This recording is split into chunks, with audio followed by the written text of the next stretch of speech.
بسم اللہ الرحمن الرحیم۔ السلام علیکم، ویلکم ٹو ماہم کہانی۔ پلیز ناول کو لائک کر دیجئے۔ اگر آپ نے ابھی تک چینل کو سبسکرائب نہیں کیا تو چینل کو سبسکرائب کر دیجئے۔ چلتے ہیں ناول کی طرف۔ بیٹا آپ بتا کر آتے تو میں کچھ بنا دیتی، پر یہاں ایسے ہی تیکھا بناتی ہیں، پہلی مرتبہ کھانے والوں کے لیے مشکل ہوتی ہیں۔ آنی اس کے چہرے کے تاثرات سے شاید اندازہ لگا چکی تھی۔ گلاس میں کولڈ ڈرنک ڈال کر دیتے ہوئے شرمندگی سے وضاحت دی۔ بتا کر آنے والی بات پر اس نے پریحان کو دیکھا جو شام سے مسلسل کی جانے والی کالز کے بعد بھی کال پک کرنے کے بجائے اگنور کر گئی تھی۔ وہ شرمندہ ہوئی۔ اٹس اوکے، میں نے آج کچھ بیزی شیڈول کی وجہ سے لنچ کافی لیٹ کیا تھا تو بھوک نہیں۔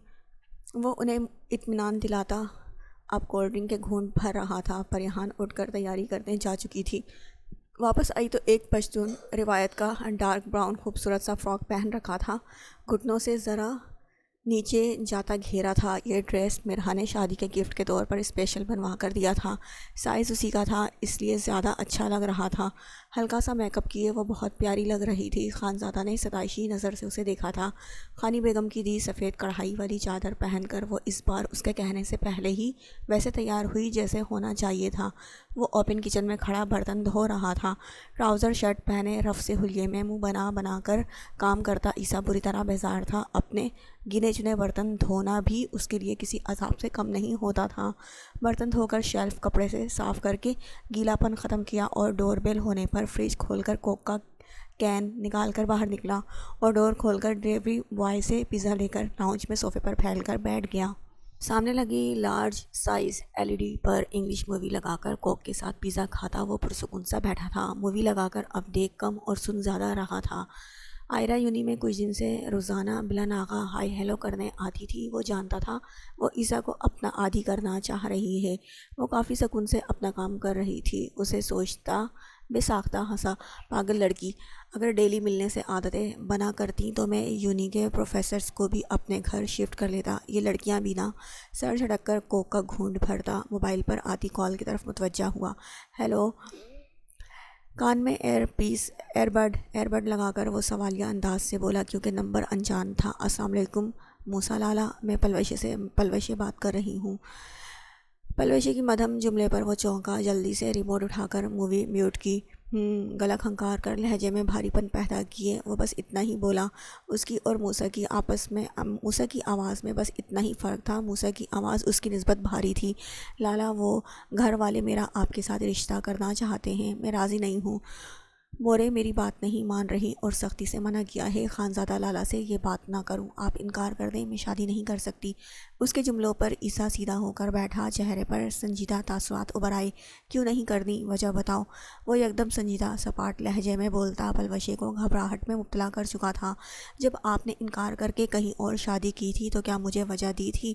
پلوشے کے گھبرائے ہوئے لہجے میں بھی بولا جانے والا اتنا با اعتماد جملہ عیسیٰ کو حیران کر گیا۔ یہ وجہ ہی تھی کسی اور سے شادی، اب تم وجہ بتاؤ۔ اطمینان سے صوفے کی پشت سے ٹیک لگاتا وہ پیزا اٹھا کر کھانے لگا۔ وہ تیزی سے بولتی یکدم چپ ہوئی۔ عیسیٰ کی آنکھیں پھیل گئیں۔ مجھے بھی کسی اور سے شادی کرنی ہے، اب معاملہ اس کی سمجھ میں آ رہا تھا۔ تم نے نمبر کہاں سے لیا میرا؟ وہ بات بدل گیا۔ خانزادہ لالا کے موبائل سے، وہ آہستگی سے بتا رہی تھی۔ عیسیٰ کو اس کی پھرتیلی پر ہنسی آئی تھی۔ سب جانتے تھے موسیٰ کا نمبر خانزادہ کے موبائل میں جگر کے نام سے سیو ہے، جو موسیٰ نے خود کیا تھا۔ آخری بار آفس میں اس کا موبائل اٹھا کر عیسیٰ نے اپنا نام جگر کر دیا تھا اور موسیٰ کا نمبر اس کے نام سے۔ شاید خانزادہ کو اس سے فرق نہیں پڑا تھا، مگر اس کی بہن پاگل بن گئی تھی۔ تمہارے لالا موبائل پر لاک نہیں لگاتے تو اس کا مطلب کوئی بھی نمبر چوری کر کے کالز کرو گی، شرم کرو اور رکھو، اب موبائل میں کرتا ہوں کچھ، اس نے شرم دلاتے ہوئے کہا اور کال کاٹ کر ہنسنے لگا۔ موسیٰ اس شادی کے جھنجھٹ کو لے کر کافی فکر مند تھا۔ خانزادہ نے تو آنکھیں ماتھے پر رکھ لی تھی۔ عیسیٰ آخری گھونٹ بھر کر اٹھا، بچے ہوئے پیزا کے پیسز فریج میں رکھے اور کین ڈسٹ بن میں۔ لاؤنج میں آ کر مووی بند کی اور موبائل اٹھا کر اپارٹمنٹ سے نکل کر بلڈنگ سے نیچے پہنچا۔ روڈ کے ساتھ بنے فٹ پاتھ پر چلتے ہوئے موسیٰ کو کال ملا لی۔ اب ساری تفصیل اسے بتا کر اس کی آج کی رات پرسکون کرنا بھی تو ضروری تھی۔ حویلی پہنچنے تک کافی رات ہو چکی تھی۔ انہیں سب لوگ رات کا کھانا کھا چکے تھے۔ خانزادہ کی دیر سے واپسی کا سبب پریحان کو دیکھ کر سمجھ میں آ گیا تھا۔ کھانا لگوائیں خانزادہ؟ خانی بیگم نے ان کے مل کر بیٹھتے ہی ایک نظر پریحان پر ڈال کر پوچھا۔ اس نے پریحان کو دیکھا تو وہ نفی میں سر ہلا گئی۔ وہ سرد آہ بھر گیا۔ اب اگر وہ کہہ دے کہ وہ ڈنر کرے گا تو خانی بیگم نے پریحان کو جتا کر ہی آدھا کر دینا تھا کہ وہ خود کھا کر آئی ہے اور خانزادہ کو نہیں پوچھا۔ کھا کر آئے ہیں مورے، چائے پلوا دے، بہت تھک گیا ہوں، تم پیو گی پریحان؟ اس نے اپنا کہہ کر پھر سے پریحان کو دیکھا تو خانی بیگم نے ضبط سے لب بھینچے۔ پریحان نے جلدی سے نفی میں سر ہلایا۔ تم بھی تھکے ہوئے ہو تو آرام کرو، کل شہر جلدی مت جانا، مجھے کچھ معاملات پر بات کرنی ہے۔ خان یوسف اسے تاکید کر کے اپنے کمرے میں جا چکے تھے۔ لڑکیاں یقیناً شہر واپس جا چکی تھیں، باقی سب باتیں کر رہے تھے۔ پریحان خاموشی سے سب کو سنتی رہی۔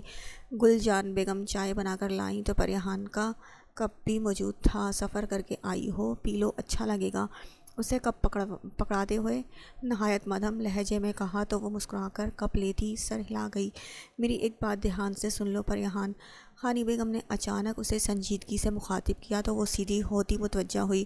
مجھے بات گھما کر کرنے کی عادت نہیں، سیدھی سی بات کہوں گی۔ تم اب اس حویلی کی بڑی بہو ہو، یہاں مہمانوں جیسا رویہ رکھنے کی ضرورت نہیں۔ جو چاہیے ہو لے سکتی ہو، جب تک سب سے تکلف رکھو گی کبھی یہاں ایڈجسٹ نہیں ہو پاؤ گی۔ یاد رکھنا، جن حالات میں شادی ہوئی ہے کوئی بھی اس کے لیے تیار نہیں تھا، اسی لیے یہاں تمہیں اپنی جگہ خود بنانی ہوگی، اور جگہ بنانے کے لیے رویے میں ذرا لچک پیدا کرو اور سب سے بات کیا کرو۔ خانی بیگم نے سنجیدگی سے کہا اور ایک نظر کچن میں جاتی گل جان بیگم کو دیکھا۔ وہ دیکھ رہی تھی پہلے روز سے پریحان صرف ان کے ساتھ ہی ہنستی مسکراتی ہے۔ تبھی ڈھکے چھپے الفاظ میں جتا دیا، جی میں کوشش کروں گی۔ وہ سر جھکا کر کپ کو گھورتی آہستگی سے بولی اور ایک چور نظر خانزادہ پر ڈالی جو چائے پیتے ہوئے اپنے چچا سے بات کر رہا تھا۔ وہ خاموشی سے چائے کی چسکیاں لیتی واقعی سکون محسوس کر رہی تھی۔ خانزادہ چائے پیتے ہی اٹھ کر کمرے میں چلا گیا۔ تم نے بلوایا تھا خانزادہ یا خود لینے گیا تھا تمہیں؟ اس کے جاتے ہی خانی بیگم نے سوال کیا۔ وہ بھوکلا گئی۔ میں کال کرنے والی تھی مگر حدید خود لینے آ گئے، وہ آہستگی سے بولی تو خانی بیگم کے ماتھے پر بل آ گئے۔ حدید نہیں، خان صاحب بلایا کرو، وہ تمہارا شوہر ہے، دوست نہیں کہ تم نام لے رہی ہو۔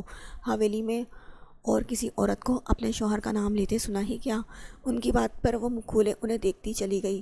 اس نے تو ابھی یہ بھی نہیں سنا تھا کہ کوئی عورت اپنے ہسبینڈ سے کوئی بات بھی کر رہی ہو۔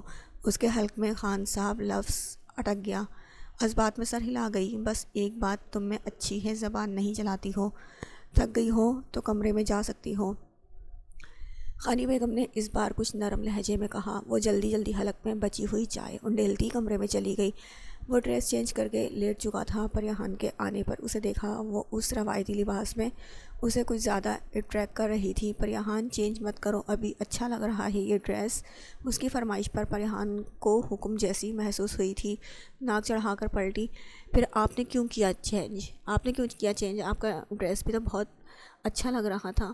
آپ خود جب بھی چاہیں چینج کر لیتے ہیں، میں ہر وقت بھاری کپڑوں میں گھومتی رہوں؟ وہ کمر پر ہاتھ رکھے جانے کس بات کا غصہ اتار رہی تھی۔ آواز دھیمی تھی مگر لہجہ غصیلا تھا۔ کیا بات ہے، کسی نے کچھ کہا ہے کیا؟ وہ اٹھ کر اس کے مقابل ٹھہرتا نرمی سے پوچھ رہا تھا۔ اگر میں آپ کے گھر والوں کی شکایت لگاؤں تو کیا آپ یقین کر لیں گے، ان کو ڈانٹیں گے؟ وہ سینے پر بازو لپیٹتی ابرو چڑھا کر بولی تو اس نے نفی میں سر ہلاتے ہوئے اس کا ہاتھ تھاما اور بیڈ پر بیٹھتے ہوئے اسے اپنے ساتھ بٹھا لیا۔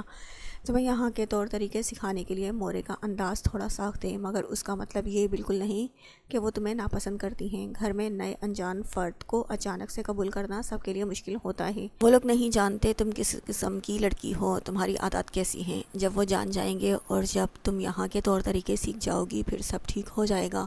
وہ نرمی سے اسے سمجھا رہا تھا۔ پریحان تھوڑی ڈھیلی پڑی۔ آج خانی بیگم نے بھی اس کی کم بولنے والی خوبی کا اعتراف کیا تھا۔ اسے حدید کی بات پر یقین آنے لگا۔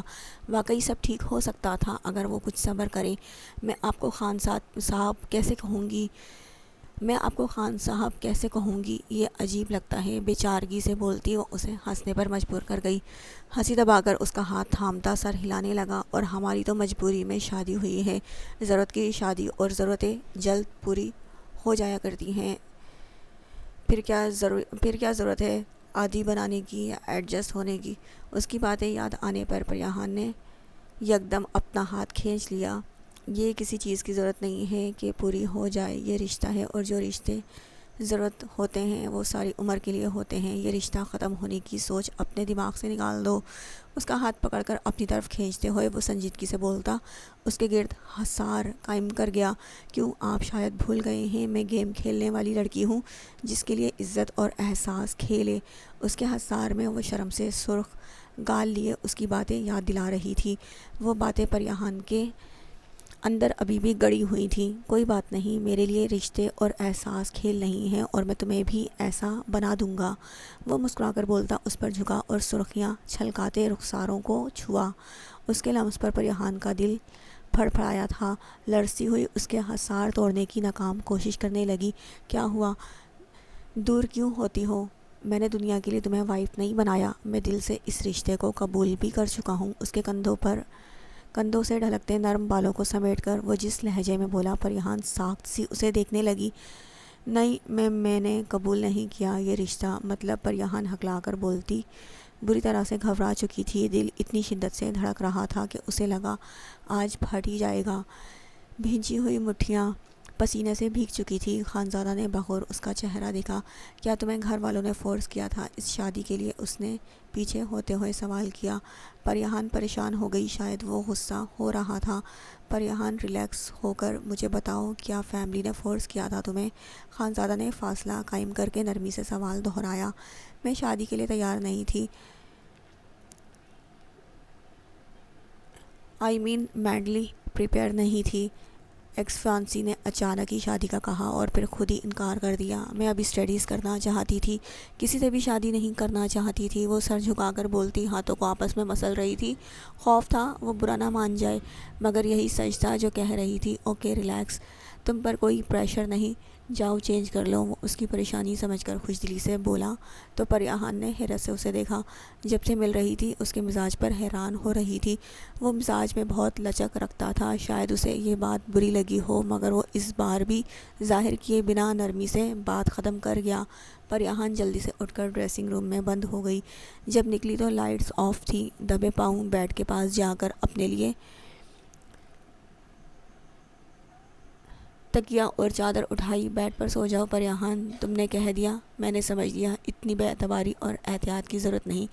اس کے پلٹنے سے بھی پہلے وہ بولا تھا۔ پریہان شرمندہ ہوتی دوبارہ دونوں چیزیں رکھتی کنارے پر جا کر سونے لگی۔ تاریکی میں اس کی حرکات کا جائزہ لیتے خانزادہ نے مسکرا کر بازو بڑھایا اور اسے کھینچ کر اپنے حصار میں لے لیا۔ پریہان کا دل دھک سے رہ گیا۔ وہ اسے کیسے سمجھاتی، اس کی غربت سے پریشانی ہوتی ہے۔ اس کی ہتھیلیاں پسینے سے بھیگنے لگی تھی۔ اس کے پرفیوم کی خوشبو اعصاب پر سوار ہو رہی تھی۔ وہ آنکھیں میچ کر اس کے سینے میں منہ چھپائے پڑی تھی۔ اسے لگتا تھا وہ اس کی حالت سے ناواقف ہے۔ وہ غلط تھی، وہ سب سمجھ رہا تھا۔ اس کے نازک وجود کو خود میں سمیٹے اس کی دل کی تیز دھڑکن سے لے کر لرزش تک وہ سب جانتا تھا۔ اسے وقت دینا تھا، مگر ایسے نہیں کہ وہ دور رہ کر محبت ہی نہ کرے۔ وہ اسے اپنی محبت میں بھی مبتلا کرنا چاہ رہا تھا، اس کا خیال رکھ کر، اسے قریب رکھ کر۔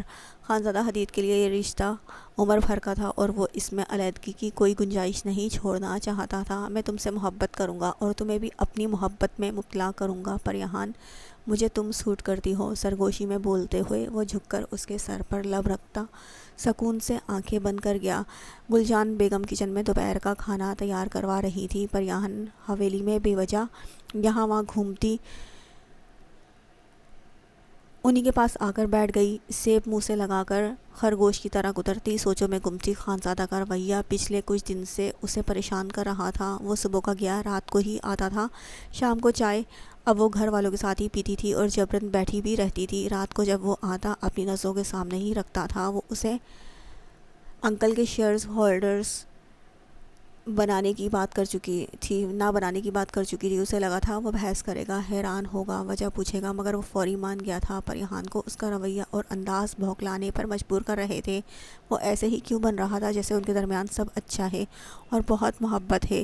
سر جھٹک کر سوچوں کو پرے دھکیلتی گلجان بیگم کو دیکھنے لگی۔ گلجان آنٹی، کیا آپ سے ایک بات پوچھوں؟ اس نے آدھا سیب کھا کر یوں ہی پھینک دیا۔ گلجان بیگم نے اس کی حرکت دیکھ کر تعصب سے سر ہلایا۔